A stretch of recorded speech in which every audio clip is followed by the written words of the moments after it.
गासै रायजो राजाफोरनो खुलुमनाय जासिग्रोबाय। जोङो Chirang district united forum of ex NDFB नि जानानैहाय जोङो दिनै मोनसे बेवहाय प्रेस मिट होनो सानदों।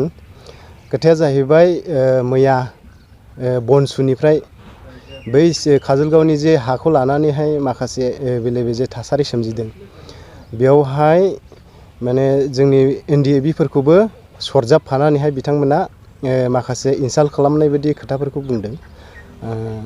दा जोङो बेवहाय सिदायै बुंनो सानो दि जों NDFB हिसाबै बे हानि सायावहाय जोंहा जेबो लोब्बा गैया।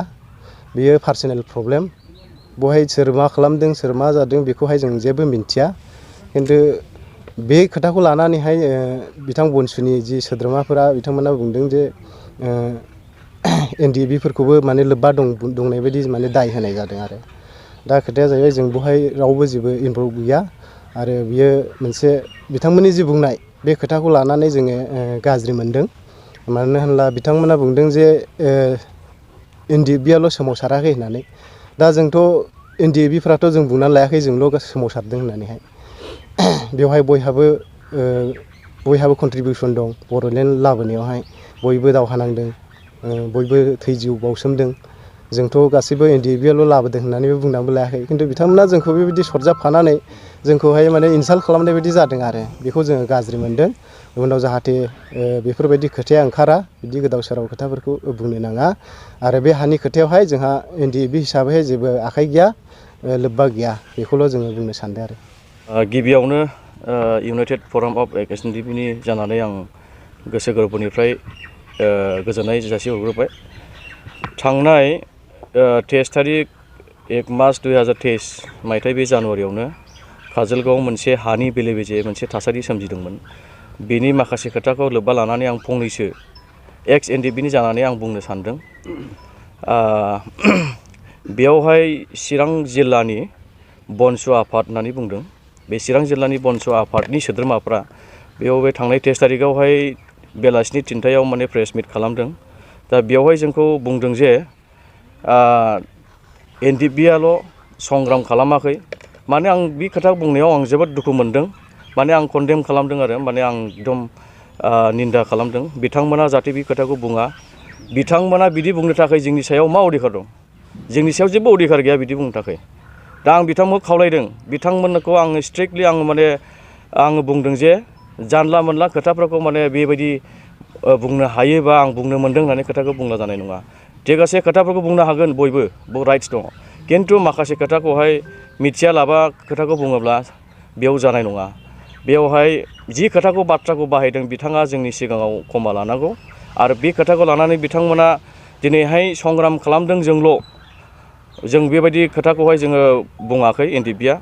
दा बिथांमोना जोंखौ बेबायदि स्टाइलाव बुंदों, बिथांमोनाल' संग्राम खालामदों नामा? NDFB आल' खालामदों नामा? गबिन्दआल' खालामदों नामा? बे खोथाखौ उल्लेख खालामदों बिथांमोना। दा बेयाव जोङो स्ट्रंलि बिथांमोनखौ जोङो निन्दा खालामो। जाहाथे बे बाथ्राखौ बुङा, बे बाथ्राखौ लानानै बिथांमोना क्षमा बिनांगौ जोंनि सिगाङाव प्रेस मिटनि गेजेरजों। आरो नेक्स्ट टाइम जाहाथे बे खोथाफोरखौ बाहाया बेखौ आं खावलायदों। बिथांमोना बनसु आफादनि चिरां जिल्लानि जानानै जि बड'लेण्डनि थाखाय सोमावसारदों, बड'लेण्डखौ सोमावसारबाय था। जोङो बेयावबो जों समर्थन दङ बड'लेण्डनि थाखाय सोमावसारनायनि थाखाय। नाथाय नोंथांमोना बेयाव मोनसे लबिया मोनसे बाथ्राखौ जों नुहुरनो मोनदों जे नोंथांमोना बे मोनसे सायावसो इम्परटेन्ट होननानै मोनसे बड'लेण्ड सोमावसारनायखौ नोंसोरो नाम लादों नामा? नोंथांमोना बे बड'लेण्ड सोमावसारनायाव बे साया जोंहाबो राइट दं, बनसु आफादनो होनांगौ बे बाथ्राखौ बुंदों। मा जाखो नोंथांमोननि बे बड'लेण्ड सोमावसारनाया? बेयावहाय बेबायदि खोथा बुंनाया नोंसोरहा खुनु मोनसे मोजां जायाखै। आरो बेबायदि गोरोन्थि खामानिखौ माब्लाबाबो दामाव, गोरोन्थि खोथाफोरखौ दाबुं। NDFB नि सायाव जेबो खोथाखौ नोंसोर बुंनो मोननाय नङा। जोङो NDFB आ मोनसे नन पलिटिकेल पार्टि हिसाबै जोङो दङ। नोंथांमोनाबो नन पलिटिकेल पार्टि हिसाबै नोंथांमोनाबो बड'लेण्डनि थाखाय सोमावसारबाय था। नोंथांमोननि लामाजों थांबाय था। जोङो बड'लेण्ड बिनायावबो जोंबो समर्थन दङ। नाथाय बेबायदि खोथाफोरखौ बुंनायाखौ दिनैनिफ्राय नोंथांमोना गोजानाव थायोब्ला मोजां, आं बेखौ खावलायहरदों। नोंथांमोना बनसु आफादा जुदि बेबायदि खोथा बुंबाय थायोब्ला नोंथांमोननि माखासे लबिया बाथ्राखौसो देखायनाय जागोन। दा आङो नोंथांमोनखौ खावलायदों, नोंथांमोना जोंनि सिगाङाव बे बाथ्राखौ क्षमा लानांगोन आरो भबिष्यत बे बाथ्राखौ नोंथांमोना बुंनो मोननाय नङा। नोंथांमोनजों बुंनायनि सिगां बिथांमोना सोंहराखैना जे हायाव दखल दं होननानै? बेयावहाय बिथांमोना जोंनि सायावहाय बा जोंनियाव खुनु सोंहरनाय गैया, सोंहराखै। बिथांमोना पार्सनेलिटि माने एटाक सोरखौ खालामदों खालामबाय था, जोंहा बे बुंनांगौ खोथा गैया।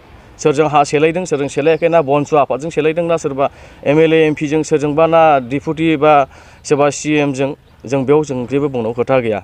जोङो बिथांमोनजों मा बुंबाय था, खिन्थु दिनैहाय जोंनि एक्स NDB खौहाय बिथांमोना नाम होनानै NDFBयाल' बेयाव मोननांगौ नामा हाखौ, बे खोथाखौ बुंनानै जोंबो बनस' आफादा मोननांगोन बे बाथ्राखौ बाहायदों। आरो बिथांमोना बनस' आफादा मोनाब्ला जों कर्टआव फाइल खालामगोन होनना बे खोथाखौ बुंदों। अब्ला बिथांमोननि सोंनाय बुंनाय बाथ्राया मा मिनिं थाखो?